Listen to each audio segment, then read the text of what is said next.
అందరికీ praise the lord. 10th August ఈరోజు యేసయ్య మిమ్మల్ని చూసి చెప్తున్నది ఏంటంటే, దుఃఖపడువారు ధన్యులు, వారు ఓదార్చబడుదురు అని మత్తయి 5:4లో చెప్పబడింది. Blessed are those who mourn.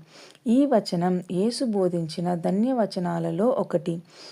ఇక్కడ దుఃఖపడువారు అంటే కేవలం జీవితంలోని బాధల వల్ల ఏడ్చేవారు మాత్రమే కాదు, తమ పాపాన్ని గుర్తించి దేవుని ముందుకు నిజమైన పశ్చాత్తాపంతో హృదయపూర్వకంగా తిరిగి వచ్చేవారిని కూడా సూచిస్తుంది.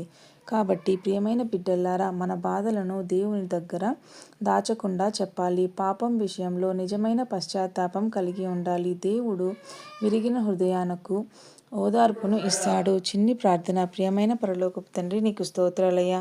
నా హృదయంలో ఉన్న ప్రతి బాధను, కన్నీటిని నీ చేతులకు అప్పగిస్తున్నాను తండ్రి. నన్ను ఓదార్చి నా హృదయానికి నీ సమాధానాన్ని ఇవ్వుము తండ్రి. యేసు నామములో అడిగి వేడుకుంటున్నాము తండ్రి. ఆమేన్.